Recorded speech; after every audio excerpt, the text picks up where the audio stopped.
Madam Chair, Yes, Sendoroy. just for the record, basta sigurado ka, attorney, hindi Kingdom of Jesus Christ, ha? Hindi kay Buloy. Hindi po. Okay.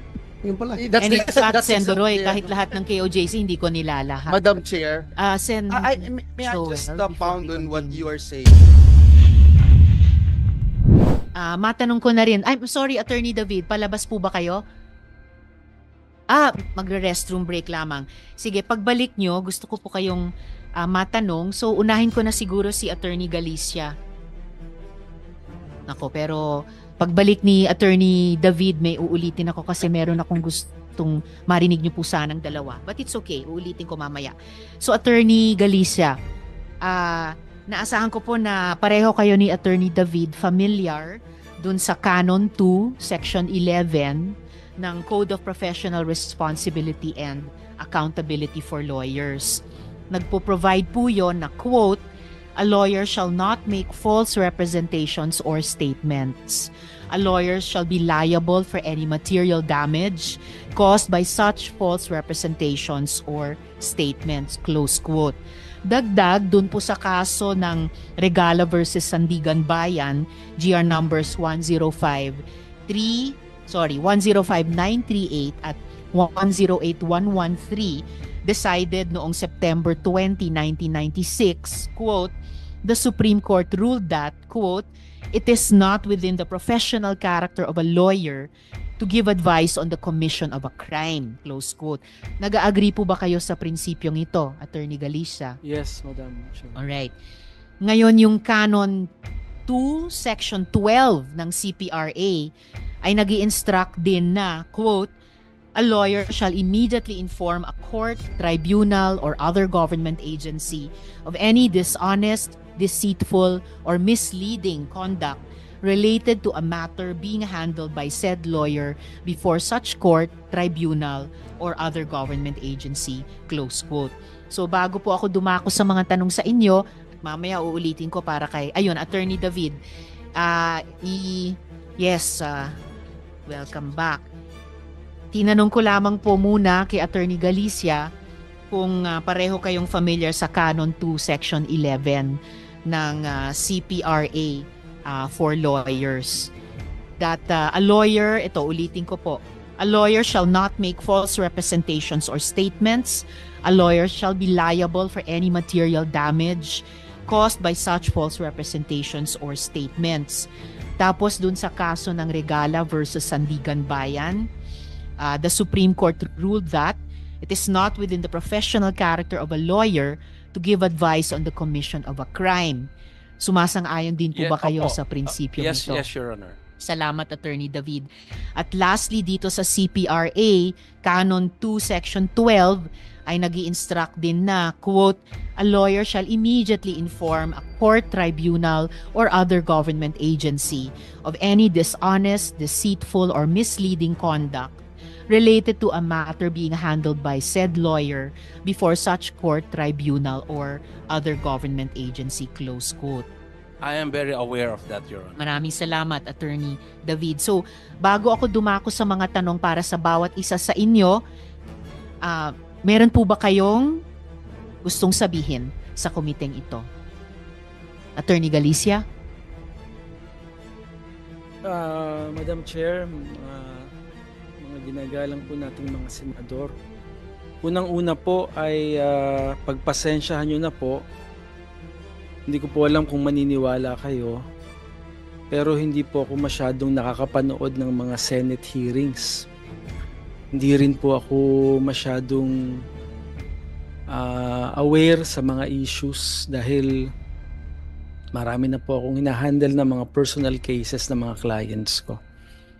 So, ang una ko pong gustong sabihin ay in truthfulness po, hindi ko po alam na may warrant si Mayor Alice Go. Hindi ko po alam kung paano ko po kayo makukumbinse, pero yun po ang totoo. Pangalawa po, kung meron man pong pagkakamali on my part na ma-identify ko po na inakala ko pong si Alice Go, hindi ko po talaga alam na siya yon o hindi po siya yon. Basta't nagpakita po ng ID at inakala ko po na siya. Yun po yung aking masasabi. Madam Chair? Nagpakita po siya ng ano? Nagpakita po siya ng driver's license.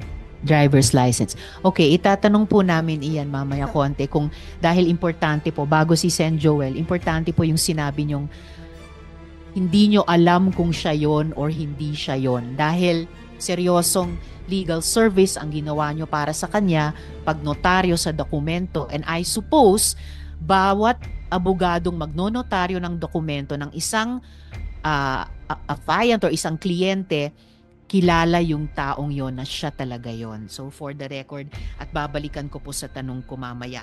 Sen Joel? Just one question po kasi just to be clarified, Attorney Galicia, nakita nyo po, sinasabi nyo, nakita nyo po itong Alice Go na ito na personal na pumunta sa inyong opisina. Is that a correct statement, Your Honor? Sa ngayon po, hindi ko na po masabi kung talagang siya yung nakita ko. Pero hawig po. So, ibig sabihin po, inassume po ninyo na siya ito na nagpunta sa inyong opisina at nagpanotaryo po sa inyo. Alam nyo po siya yon. Kasi yun yung una, di ba? Kasi kung alam nyo na hindi siya yon, hindi nyo gagawin yon. So, alam nyo na siya yon, nagpunta, nagpakita sa inyo, kaya nyo po ninotaryo. Tama po ba yung sagot na yun? At attorney, sabi nyo hawig. So hindi kayo totally unaware sa mga hearings or kahit sa mga paglimbag ng photo ni Alice Go sa mga dyaryo, o hindi nyo totally hindi naririnig ang mga balita sa radyo dahil nasabi nyo pong hawig niya. So alam nyo yung pagkakamukha ni Mayor Alice. Nakikita naman po talaga yung itsura ni Mayor Go sa mga dyaryo, sa internet. Nakikita ko naman po talaga. Pero talaga yun lang ang aking perception. Mahirap po yata kasi, attorney, no? Dun muna tayo dun sa araw na August 14. Hindi po pwede na perception yung magiging batayan mo bago mo siya inotaryo. Dumating po yung tao, nakita mo po siya, kung ano man yung personal na mekanismo na iyong ginagawa bago ka magnotaryo, ginawa mo po yun. So, nung nakita mo po siya, alam mo na siya si Alice Go. Is that yes or no? Attorney, bago nyo sagutin, the Chair would like to acknowledge the presence of Sen Grace. Salamat sa pagdalo. Please proceed, Attorney Galicia, sa tanong ni Sen Joel. Tinanong ko po kasi siya Mayor Alice Go, sabi niya sa akin, Alice na lang po. Yun po ang sabi niya sa akin. That alone, yun na po yung pinaka fact-checking ninyo bago kayo magnotaryo. Dahil sinabi niyang siya si Alice, okay na? Ganun lang po ba yun?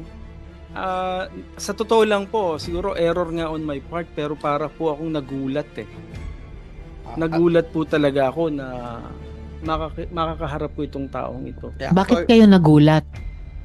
Kasi po, hindi naman po ako yung tipo ng tao na para puntahan po ng ganong klaseng mataas na tao. Yan, itatanong ko sa inyo yan mamaya konti. Wala ho bang nag-utos sa inyo? Basta lang dumating yung pagkakataon na dumating po siya sa inyong lugar, umunta siya at nagpanotaryo, o may tumawag ho sa inyo beforehand na may darating at magpapanotaryo sa inyo. Pwede ho bang banggitin nyo lang sa committee yung pangyayari, attorney? Meron lang pong nagsabi na kakilala na pumunta po ng opisina ko at hinihintay daw po ako para magpanotaryo. Sinong kakilala po yun? Yun pong, ang alam ko pong pangalan niya talaga, Alan. Alan ano po? Hindi ko po alam ang apelyido. Yep. Anong pagkakilala nyo dun sa Alan? Kasama ko po, ang alam ko po, kamiyembro ko po sa isang organisasyon. Aling organisasyon po? Yun pong aking religion. Ano pong religion nyo?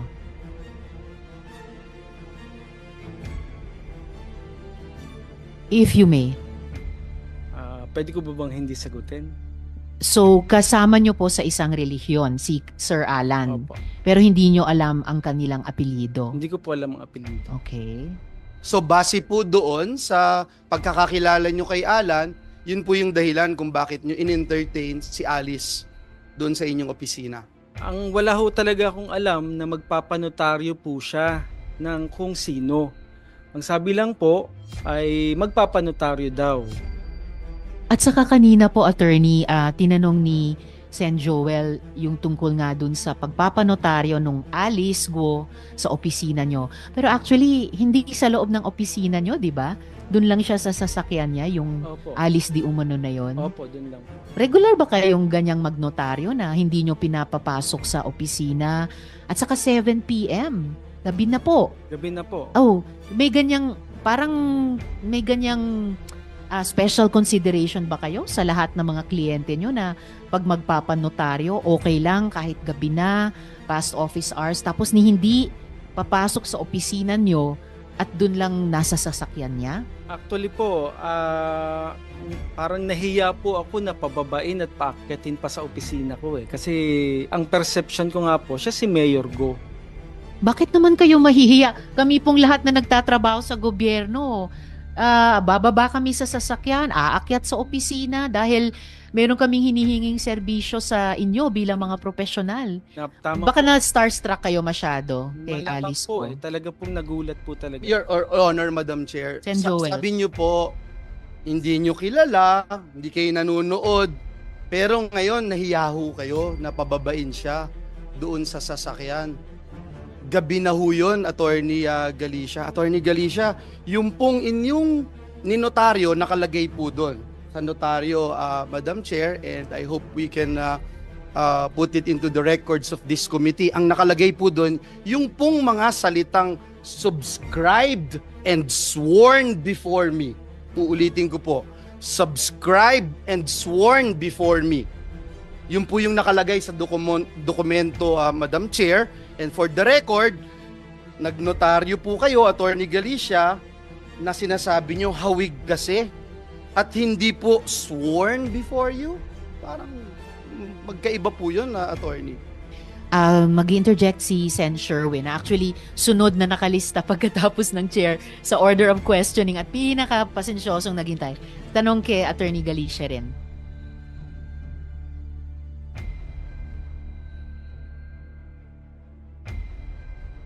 Sagot na lang po yung tanong ni Senator Joel bago. Akala ko interjection dun sa tanong ni Sen. Joel. Pakisagot muna, Attorney Galicia, and then mag-interject si Sen. Sherwin. Pwede ho bang ulitin? Parang na ano po ako.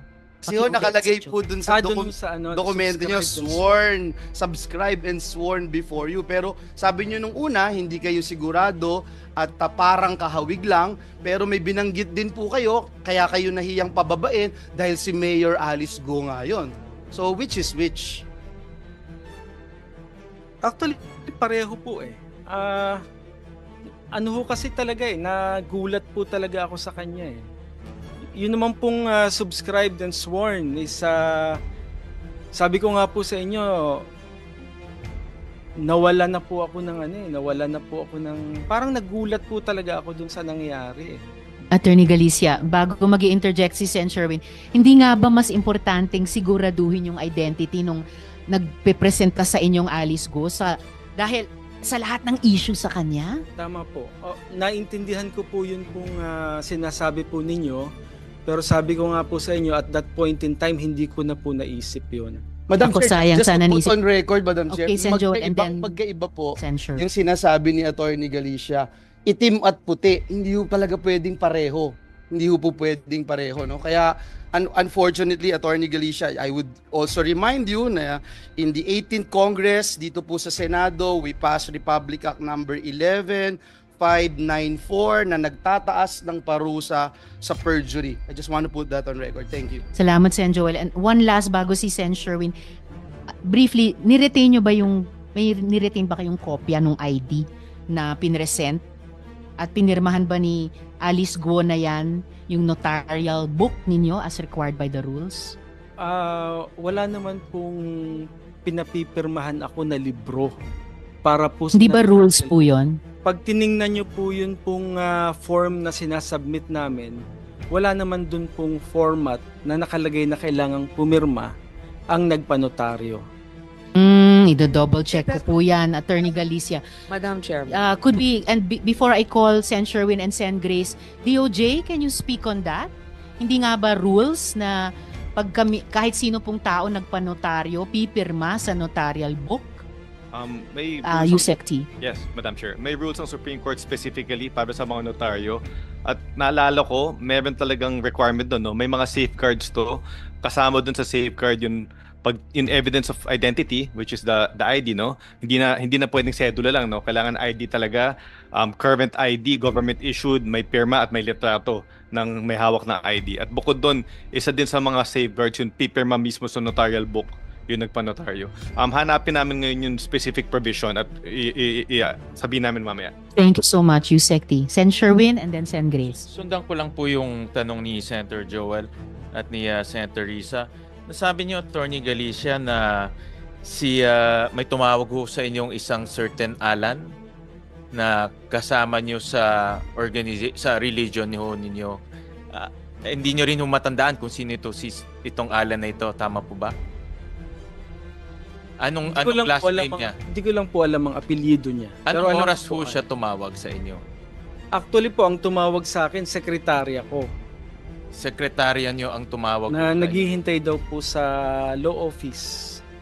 Sino ho ang tumawag sa inyo? Si Alan o yung sekretarya? Yung sekretarya ko po. And then, Sen Sherwin, meaning nasa labas na kayo ng opisina noon, then bumalik pa kayo? Oho, kasi bumabalik naman po talaga ako ng opisina. Malapit lang ang bahay ko sa opisina. Okay, salamat, Sen Sherwin.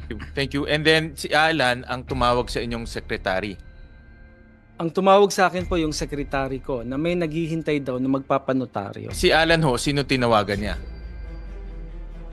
Tinawagan, wala naman po akong sinabing tinawagan ni Alan. Ang sinasabi sekretary ko po, niyo. Ang sekretarya ko po ang tumawag Sa inyo. Kanina narinig ko, sabi niyo may tumawag sa inyong Alan. Hindi ho, ang tumawag po sa akin, yung sekretarya ko. Sino po ang tinawagan ni Alan? Wala po akong sinabing tinawagan ni Alan. Kanina ho, may Alan. Sino ang kausap ni Alan? Ay, baka wala po ako, hindi po kami nagkausap nun. Paano inarrange nung Alan na kayo ay magnonotaryo sa dokumento ni Mayor Alice? Doon lang po sa office ko. Naghihintay po daw siya doon para magpanotaryo. Nag-walk-in po siya? Oo, nag-walk siya. Okay, thank you, Sen Sherwin. So, si Alan nag-walk-in sa inyong opisina at sinabi po sa inyong secretary na ano ho ang sabi sa inyong secretary? Magpapanotaryo daw po siya. Hihintayin niya daw po Siya ako. mismo, Yun hindi ang si sabi Alice sa Go? akin. Wala naman pong sinabing Alice Go. Walang sinabing Alice Go. Wala pong sinabi. Siya ang magpapanotaryo. At tumawag sa inyo yung secretary ho ninyo. Anong oras ho tumawag ang inyong secretary sa inyo? Siguro mga ano po yun, mga alas 4 Alas 4. ng hapon. At sabi niya may magpapanotaryo at si Alan ang magpapanotaryo. Tama ho? Yun po ang sabi. Ang sabi ng secretary niyo. Tama? Basta may naghihintay po sa akin na magpapanotaryo daw po si Alan. Yun po Okay. ang sabi. At kahit hindi niyo ho kilala ito dahil ka religion niyo, bumalik ho kayo sa inyong opisina. Kasi normally po talaga bumabalik po ako sa office. Nang ano oras ho yung nung bumalik ho kayo? Depende po kasi nga po, kinukuha ko yung mga files na gagawin ko para sa kinabukasang hearing o kung anumang mga pendings ko. Madalas po talaga ako, bumabalik po talaga ako sa opisina. Okay. At So, hindi niyo hindi- na nakita si Alan. Si Alice Guo na ang nakita niyo. Hindi, andun po siya, tinawag niya po. Andun pa si Alan. Tinawag niya po ako eh. Hindi ko naman po lalapitan yun kung hindi ko naman nakita si Alan. So andun pa ho si Alan. Nandun po Okay. siya. And kinuha niyo ho kung anong pangalan niya, anong apelyido niya. Siyempre, bigla nila may walk-in na lang ho Hindi po. doon eh. Diba? Dahil nga po, nakilala ko na po siya dati. Pero hindi niyo ho tinanong kung anong apelyido niya.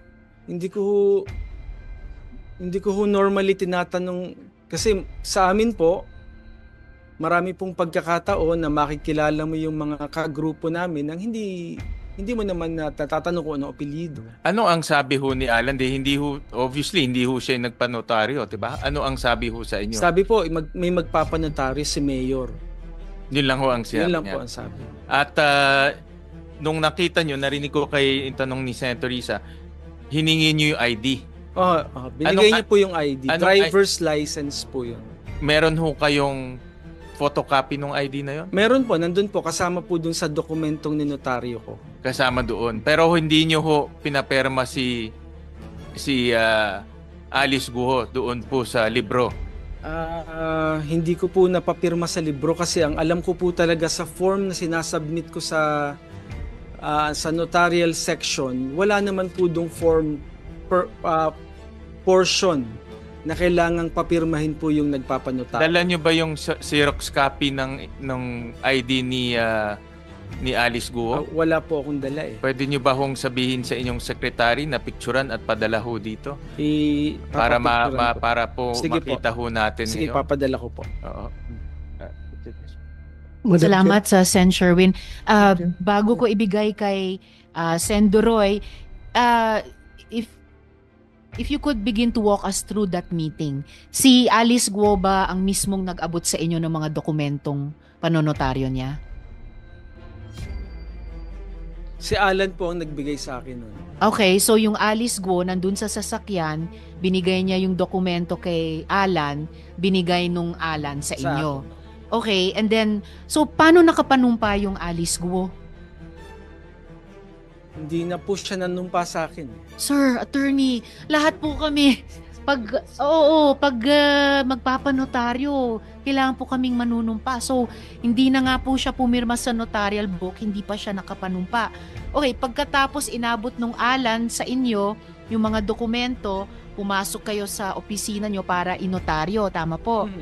And then, lumabas kayo ulit para ibigay sa kanya yung notaryadong dokumento na. Tama po. Hindi na po ako bumaba kasi may mga ginawa na po ako dun sa office ko. Hindi ko na po alam kung anong nangyari. So, paanong nakarating mula sa inyo dun sa Alice Guo?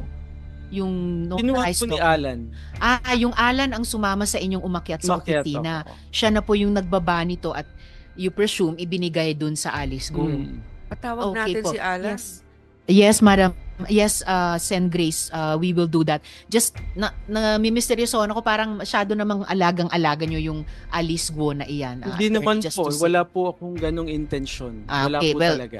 intention is one thing, pero ngayon pa lang parang may dalawang lapses na, yung di pagpirma sa notarial book and then yung hindi pagpapanumpa. So, sorry. Madam Chair, just to put on record lang. Oo, Nilagay then I'll po- call Sen. Grace nga pala and then Sen. Duroy. Yeah, nakalagay lang po, just to put on record, doon po sa dokumento, subscribe and sworn before me.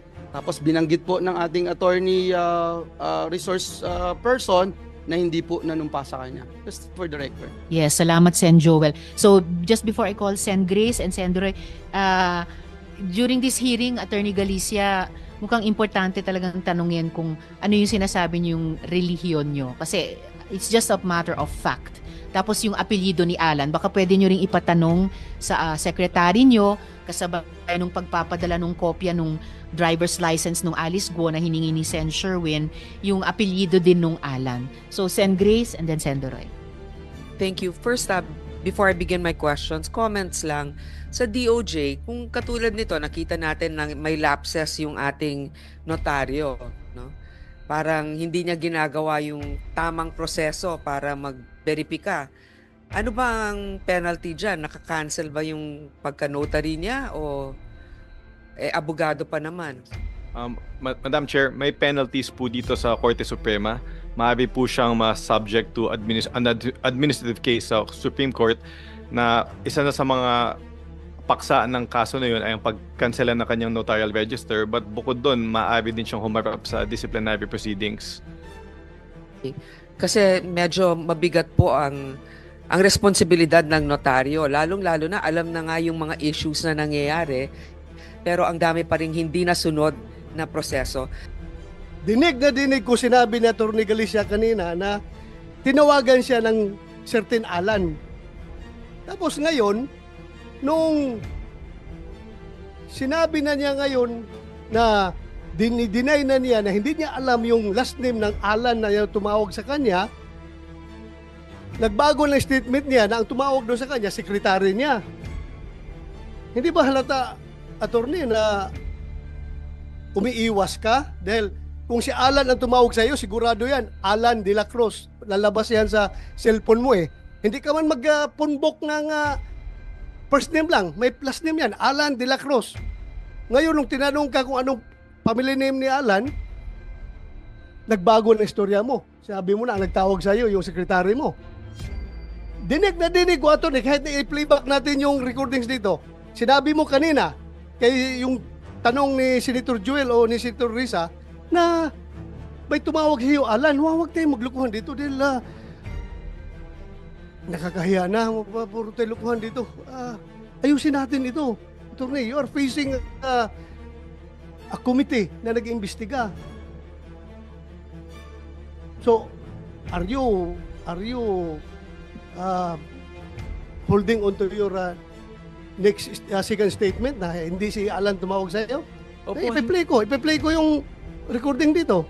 Hindi po talaga, Senator. In fact po, Pero sinabi mo kanina na si Alan ang tumawag sa iyo. hindi po talaga siya tumawag sa akin. Sek, Madam Chair, baka pwede natin Yes, Kung Senator. baka lalabas ako ang nagsinungaling dito kahit Hindi na naman po. may kabingihan na ako. Comsec, para lang mapalagay ang loob naming lahat, no? Provide sa amin yung portion na yun ng transcript. Yes, kung ano ang sinabi ni Attorney Galicia tungkol dun sa pagtawag nung Alan sa kanya. At saka, if I may interject, Senator, Attorney Galicia, kanina nabanggit ko, no, importanteng malaman ano yung sinasabi mong karelihiyon. Kasi para sa akin, matter of fact lamang yun. And may information ako na pinag-uusapan na rin naman sa social media. So, mahalaga talagang itanong para hindi na pag-isipan pa o pag-usapan pa. Tsaka hindi naman ibig sabihin na endorse ng ninumang mga religious groups natin dahil iba't iba tayong relihiyon ang kung ano-anong mga gawain. O yung iba, oo. So, it's just a matter of fact. Kaya pending question ko pa rin sa inyo ngayon. Iyon, Attorney Galicia, yung sinabi niyong karelihiyon, ano bang relihiyon iyan? And dagdag, ano nga ba yung apelyido nung Alan? Tulad din ng tinatanong ni Sendoroy. And pati ano bang telephone number nila? Senator, hindi ko nga po talaga alam ang apelyido po nung Alan. At wala po naman akong phone number niya. At ang tumawag po talaga sa akin ay ang sekretarya ko. Kung nagkamali man po ako, namin yung sige transcript po, sige niyan. po. In fact You po, were saying, kung nagkamali man kayo, kung nagkamali man po ako siguro kanina sa pagsasalita kasi nakaka-tense po kasi yung nandito ako at nagsasalita sa harap ninyo. mas Hindi matitense po ako, kasi- attorney, kung hindi nyo sasabihin lahat ng totoong sagot sa aming mga tanong. Opo, pero hindi po ako nagsisinungaling. So ano nga po ba yung, sabi nyo magka-relihiyon kayo nung Alan. So ano ba yung relihiyon nyo na sinasabi nyo?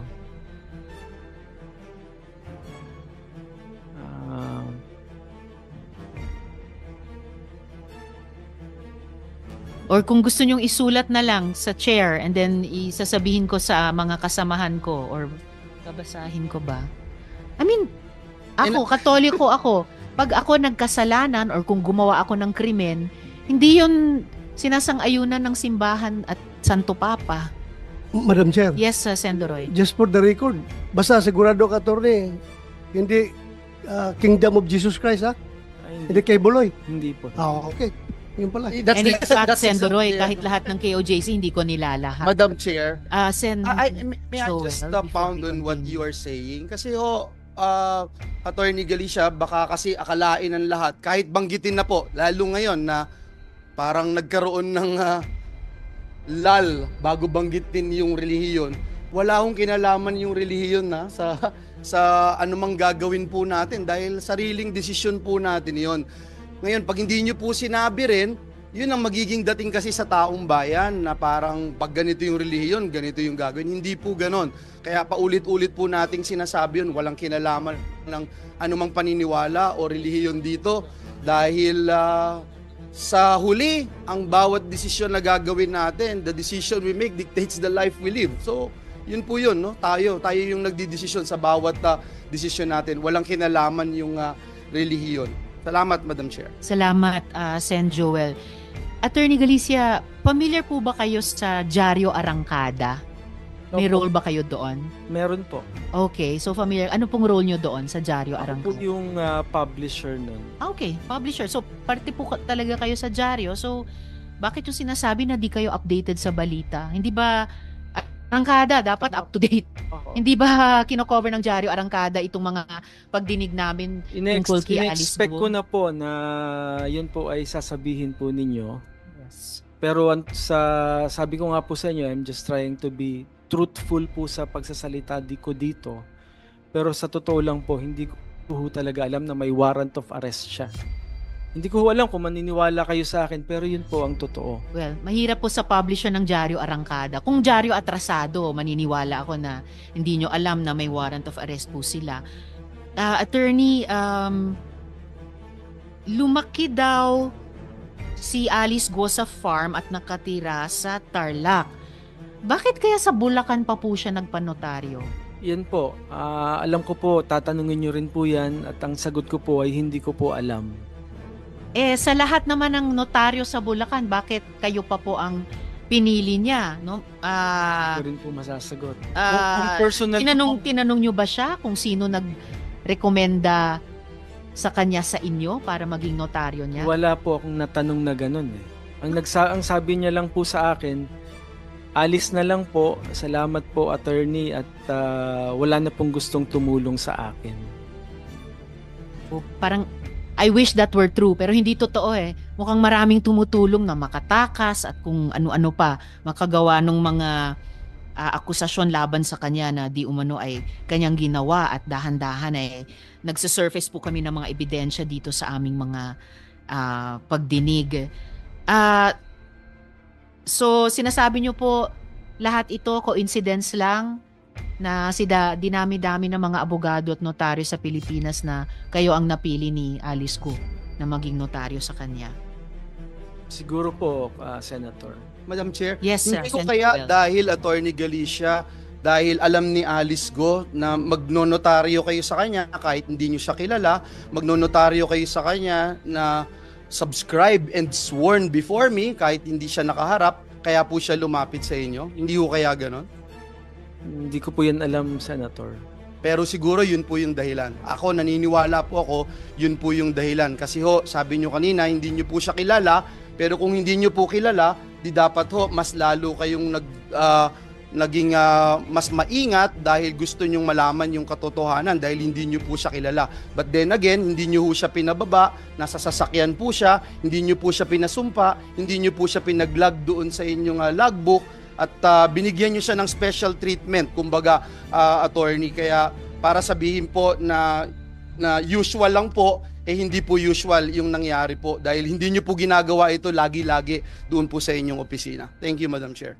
Salamat, Sen Joel. At Attorney Galicia, may isa pang bagay na may misteryosohan ako tungkol sa pagpapanotaryong ito. Ayon sa isang interview sa isang opisyal, sinabi mo na hindi nyo siningil si Alice Guo para sa ibinigay nyong serbisyo. Ano po yung dahilan na inilibre nyo siya? Hindi ko po siya intentional na nilibre. Hindi ko na lang ho siya talaga nasingil. Paano po nangyayari yun? Naku sir, ang mga abogado, mga profesional, masinop, di ba? Ayan, may mga nagwo-walk out na po at hindi na nakakayanan. Paano po nangyari na nalibre po ninyo siya? Meron po bang sumagot na sa pagbayad sa pagpapanotaryo? Wala naman pong bayad talaga. Wala. Paano po magsusurvive ang bawat firm or opisina ng mga abogado o notaryo kung hindi po masinop, no? Kahit sa ganitong Marami po ako actually nanonotaryong wala namang bayad.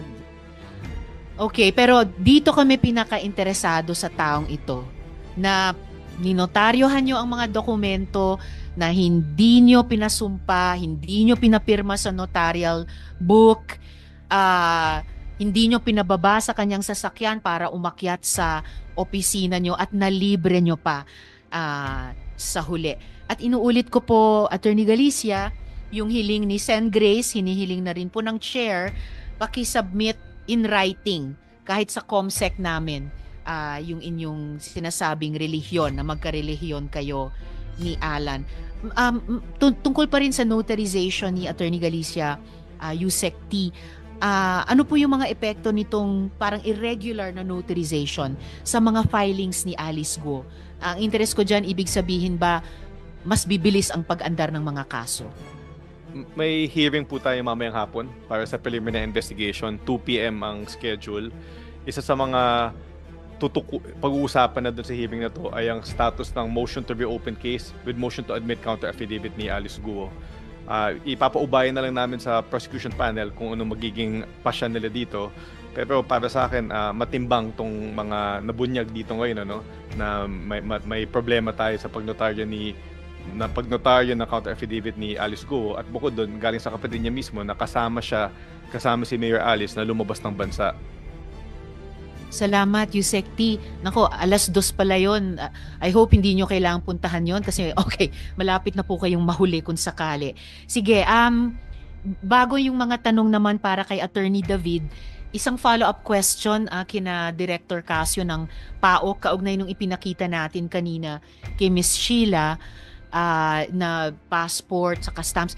Na-confirm nyo po ba ng PAOK na sina Alice at Sheila Guo ay talagang pumasok sa Kuala Lumpur noong July 18 mula sa Denpasar? Kasi ang tatak dun sa passport niya ay Sabah. So paano posibleng nasa dalawang parehong lugar sila sa Malaysia, KL at saka Sabah sa parehong araw na July 18? I am also caught unaware as to how that happened, Madam Chair. In fact, when you showed the picture, I had to confirm with my counterparts in Malaysia, and they stand by their statement that she was in Kuala Lumpur, July 18, 12:10 or thereabouts in the morning, coming from Denpasar, Bali.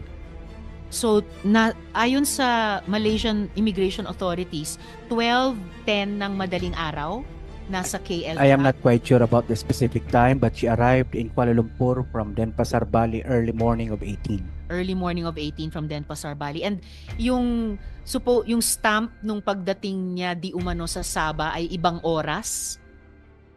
I was not able to take a look at the document, Madam Chair. But then again, my colleague, my counterpart in Malaysia is insisting that she presented herself in Kuala Lumpur, July 18. Okay, so kailangan nating at least dalawang bagay, siguruhin anong oras siya di umano dumating sa Sabah. And pangalawa, kung parehong oras na nasa KL siya or masyadong magkalapit na oras, bukod sa pagtatanong kanina sa NBI kung may doppelganger or look-alike si Alice Guo, don't tell me, itatanungin pa natin kung may look-alike o doppelganger si Miss Sheila. So, mga tanong naman kay Attorney David.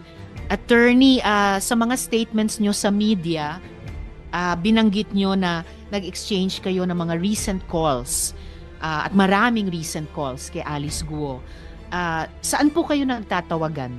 Sa internet, iba-iba. Sa internet.